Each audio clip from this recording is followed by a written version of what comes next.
السلام علیکم ورحمۃ اللہ وبرکاتہ۔ الحمدللہ رب العالمین والصلاة والسلام علی اشرف الانبیاء والمرسلین نبینا محمد وعلی آلہ وصحبہ اجمعین ومن تبعہم بإحسان الی یوم الدین، اما بعد۔ اعوذ باللہ من الشیطان الرجیم، بسم اللہ الرحمن الرحیم۔ لقد کان لکم فی رسول اللہ اسوۃ حسنہ لمن کان یرجو اللہ والیوم الآخر وذکر اللہ کثیرا۔ معزز سامعین و ناظرین، اللہ رب العالمین کے فضل و احسان سے آج آپ لوگوں کے لیے سیرت کے دروس کا ایک سلسلہ شروع کیا گیا ہے۔ آج پہلا درس ہے جس کا موضوع ہے سیرت نبوی کے مطالعے کی اہمیت و فضیلت اور اس کے فوائد و ثمرات۔ بحیثیت مسلمان، اللہ رب العالمین نے ہمیں اور آپ کو ایک عظیم نبی کی امتی بنایا ہے۔ ہم جس نبی کی امت ہیں، جس نبی کے اوپر ہمارا ایمان ہے، جن کے لائے ہوئے دین کی اتباع اور پیروی کرنے کی ہماری اور آپ کی کوشش ہے، ہماری یہ ذمہ داری بنتی ہے کہ ہم اپنے اس نبی، اس عظیم پیغمبر کے شخصیت کے بارے میں جانیں، کیونکہ اگر ہم سیرت کا مطالعہ نہیں کریں گے تو بہت سارے ناہیوں سے ہم اور آپ محروم ہوں گے۔ نبی کریم صلی اللہ علیہ وسلم کی اقتداء اور پیروی بھی حقیقت میں اس طرح نہیں کر پائیں گے، اس جذبے سے نہیں کر پائیں گے جو جذبہ اللہ رب العالمین کے ہاں ہم سے اور آپ سے مطلوب ہے۔ تو سیرت کی اہمیت اور فضیلت کے تعلق سے بہت ساری چیزیں، بہت ساری باتیں کہی جا سکتی ہیں، لیکن یہاں کچھ نکات کی شکل میں نے جمع کیا ہے۔ میں کوشش کروں گا کہ انہی نکات کو آپ کے سامنے رکھوں۔ سب سے پہلا نقطہ اور اہم نقطہ یہ ہے کہ اللہ رب العالمین نے آپ صلی اللہ علیہ وسلم کی شخصیت کو ہمارے اور آپ کے لیے ایک نمونہ، ایک آئیڈیل بنایا ہے۔ اللہ تعالیٰ چاہتا ہے کہ ہم اور آپ نبی کریم صلی اللہ علیہ وسلم کی شخصیت کو سامنے رکھ کر کے اپنا آئیڈیل مان کر کے زندگی گزاریں۔ چنانچہ اسی تعلق سے اللہ رب العالمین نے سورہ احزاب کی آیت میں کہا کہ لقد کان لکم فی رسول اللہ اسوۃ حسنہ لمن کان یرجو اللہ والیوم الآخر وذکر اللہ کثیرا، کہ یقیناً تم لوگوں کے لیے رسول اللہ صلی اللہ علیہ وسلم میں عمدہ نمونہ موجود ہے۔ کس کے لیے؟ اس شخص کے لیے جو اللہ پر یوم آخرت کے دن پر توقع رکھتا ہے اور اللہ تعالیٰ کا کثرت سے ذکر کرتا ہے۔ تو آپ صلی اللہ علیہ وسلم کی شخصیت ہمارے اور آپ کے لیے ایک مکمل نمونہ اور مکمل آئیڈیل کی حیثیت رکھتی ہے، لہذا ہمیں آپ کی سیرت کو پڑھنا چاہیے۔ ایسے ہی آپ صلی اللہ علیہ وسلم کی جو شخصیت ہے، آپ کی جو سیرت ہے، ایک عظیم نبی اور پیغمبر کی سیرت کے ساتھ ساتھ ایک بہترین مصلح کی بھی سیرت ہے۔ ایک ایسی عظیم شخصیت کی سیرت ہے جس نے دنیا کے اندر بہت بڑے لیول پر اصلاح کا کام کیا۔ بہت سارے لوگوں نے اس روئے زمین پر اپنے اپنے نقطہ نظر سے لوگوں کے اصلاح کی کوشش کی، انہیں برائیوں سے منع کرنے کے لیے قدم اٹھایا اور کامیاب بھی ہوئے، لیکن آپ صلی اللہ علیہ وسلم کی جو شخصیت تھی، آپ کی دعوت کا جو اثر پوری دنیا کے اندر ہوا، اس میں آپ کا کوئی مقابل اور ہمسر نہیں ہے۔ آپ صلی اللہ علیہ وسلم کے اوپر ایمان رکھنے والے کروڑوں کی تعداد میں موجود ہیں، اور آپ کی تعلیمات کو سامنے رکھ کر کے رہنمائی حاصل کرنے والوں کی بھی تعداد بہت بڑی ہے۔ اب تک کروڑوں لوگ، بلکہ اس وقت 1.5 ارب سے زائد دنیا کے اندر مسلمان موجود ہیں، اور جب تک یہ دنیا رہے گی تب تک آپ کی سیرت کو پڑھ کر کے لوگ رہنمائی حاصل کرتے رہیں گے۔ تیسری اور بنیادی وجہ جو ہمیں اور آپ کو سیرت پڑھنے کے لیے کہیں نہ کہیں ملتی ہے،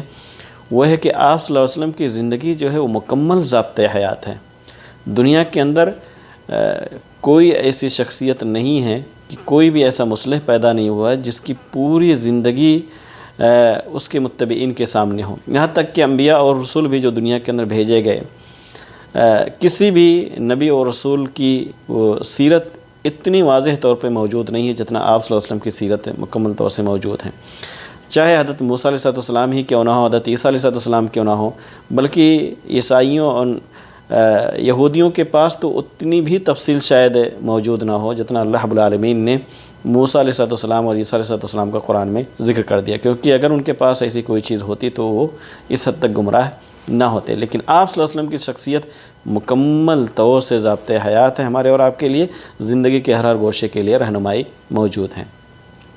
ایسے آپ صلی اللہ علیہ وسلم کی سیرت جو ہے وہ انسانی اختیار اور حدود سے باہر نہیں ہے۔ کوئی ایسی چیز نہیں ہے نبی کریم صلی اللہ علیہ وسلم کی زندگی کی جو ہمارے لیے جس پر عمل کرنا، جس کو اپنانا، جس پر چلنا مشکل ہو، کیونکہ آپ صلی اللہ علیہ وسلم کی سیرت بالکل فطرت کے عین مطابق ہے،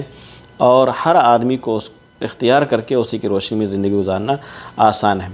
ایسے آپ صلی اللہ علیہ وسلم کی سیرت پڑھنے کی وجہ سے قرآن کا سمجھنا بھی آسان ہو جاتا ہے۔ قرآن میں اللہ رب العالمین نے جا بجا نبی کریم صلی اللہ علیہ وسلم کا تذکرہ کیا ہے۔ حضرت عائشہ رضی اللہ تعالیٰ عنہ سے سوال کیا گیا، صحیح مسلم کی حدیث ہے کہ آپ کا اخلاق کیا تھا، تو انہوں نے کہا کان خلقہ القرآن، نبی کریم صلی اللہ علیہ وسلم کا اخلاق تو پورا کا پورا قرآن ہی تھا۔ پتہ یہ چلا کہ آپ کی سیرت پڑھیں گے تو لازمی طور پر قرآنی آیات ہمارے سامنے آئیں گی، اور ان قرآنی آیات کا بھی سمجھنا آسان ہوگا۔ ایسی سیرت پڑھنے کی وجہ سے بے شمار احادیث بھی بآسانی سمجھ میں آنے لگیں گی، کیونکہ احادیث بھی کثرت سے ایسی ہیں جس میں نبی کریم صلی اللہ علیہ وسلم کی سیرت موجود ہے۔ اور سیرت کا ایک بہت ہی اہم، بلکہ اگر کہا جائے سب سے اہم فائدہ یہ ہے کہ آپ صلی اللہ علیہ وسلم کی شخصیت سے جو محبت مطلوب ہے، وہ محبت بھی اسی وقت پیدا ہوگی جب ہم اپنے نبی کی سیرت کو پڑھیں گے۔ سیرت نہ پڑھنے کی وجہ سے ہمارے اندر وہ محبت قائم نہیں ہوتی جو اللہ رب العالمین دیکھنا چاہتا ہے، جو اللہ کے رسول نے اس حدیث کے اندر بیان فرمایا کہ لا یؤمن احدکم حتی اکون احب الیہ من ولدہ وولدہ والناس اجمعین، کہ تم میں سے کوئی شخص اس وقت تک مکمل مومن ہی نہیں ہو سکتا جب تک کہ میں اس کے اپنے نفس، اس کے والدین اور دنیا کے تمام لوگوں سے زیادہ محبوب نہ بن جاؤں۔ اور یقیناً جب محبت پیدا ہوگی تو خود بخود محبت کی وجہ سے اتباع اور پیروی کا جذبہ بھی پیدا ہوگا۔ ایسے آپ صلی اللہ علیہ وسلم کی سیرت کے مطالعے سے آپ کی بھی اور آپ کے صحابہ کرام کی ان عظیم قربانیوں کے بارے میں بھی پتہ چلتا ہے جو انہوں نے اس دین کے نشر و اشاعت کے لیے دنیا کے سامنے پیش کیا۔ یقیناً اگر کوئی سیرت نہیں پڑھے گا تو اسے اندازہ بھی نہیں ہوگا کہ یہ دین جو ہمیں اتنی آسانی کے ساتھ مل گیا ہے، یہ دین کس طریقے سے ان لوگوں نے ہمیں اور آپ تک پہنچانے کی کوشش کیا ہے جو اس کے سب سے پہلے لوگ تھے، چاہے وہ مہاجرین ہوں، چاہے وہ انصار ہو، یا ان کے بعد سے لے کر کے اور خود نبی کریم صلی اللہ علیہ وسلم کی شخصیت۔ تو ان کی قربانیوں کا جب پتہ چلتا ہے تو ہمیں پتہ چلتا ہے کہ یہ عظیم دین جو ہمیں ملا ہے یہ اتنی آسانی سے ہم تک نہیں پہنچا، بلکہ اس کے لیے بہت ساری قربانیاں پیش کی گئیں، اور ہمارے اندر بھی قربانی کا جذبہ پیدا ہوگا۔ ایسے آپ صلی اللہ علیہ وسلم کی سیرت اگر کوئی شخص پڑھتا ہے، خاص طور سے وہ شخص جس کو دین کی دعوت دینی ہے، نشر و اشاعت کے لیے کوشش کرنا ہے، تو اس کو ایک منہج بھی ملے گا۔ اللہ رب العالمین نے قرآن مجید کے سورہ یوسف کے اندر 108 آیت کے اندر ذکر کیا قُلْ هَٰذِهِ سَبِيلِي أَدْعُو إِلَى اللَّهِ عَلَىٰ بَصِيرَةٍ أَنَا وَمَنِ اتَّبَعَنِي وَسُبْحَانَ اللَّهِ وَمَا أَنَا مِنَ الْمُشْرِكِينَ۔ اے نبی آپ کہہ دیجئے کہ میری راہ یہی ہے، میں اور میرے متبعین اللہ رب العالمین کی طرف بلاتے ہیں پورے یقین اور اعتماد کے ساتھ، اور اللہ تعالیٰ کی ذات پاک ہے اور میں مشرکوں میں سے نہیں ہوں۔ تو جو بھی دین کی دعوت کا کام کرنا چاہتا ہے اس کے لیے ضروری ہے کہ وہ آپ صلی اللہ علیہ وسلم کی سیرت کا مطالعہ کرے، تاکہ اندازہ ہو کہ صحیح دین کیا ہے، صحیح منہج کیا ہے، صحیح طریقہ کیا ہے، اور اللہ کے رسول صلی اللہ علیہ وسلم نے دنیا والوں کے سامنے اس آخری پیغام کو، اللہ رب العالمین کے پیغام کو کیسے پہنچایا ہے۔ آخری نقطہ جو میں نے یہاں آپ کے سامنے نقل کیا ہے وہ یہ ہے کہ اللہ کے رسول صلی اللہ علیہ وسلم کی سیرت کا جب ہم مطالعہ کریں گے، اس کی روشنی میں جب زندگی گزاریں گے تو دنیا کے اندر ہمیں راحت اور سکون اور اطمینان نصیب ہوگا، اور ساتھ ہی ساتھ آخرت کے اندر بھی اللہ رب العالمین کی طرف سے ہمارے اور آپ کے لیے کامیابی کی ضمانت بھی ہے۔ اللہ تعالیٰ سے دعا کریں گے کہ اللہ رب العالمین ہم سب کو، ہمارے بچوں کو بھی، دنیا کے تمام مسلمانوں کو اللہ تعالیٰ نبی کریم صلی اللہ علیہ وسلم کی سیرت کو پڑھنے، اس کے مطالعہ کرنے اور اسی کی روشنی میں زندگی گزارنے کی توفیق دے۔ آمین۔ وآخر دعوانا رب العالمین۔ السلام علیکم ورحمۃ اللہ وبرکاتہ۔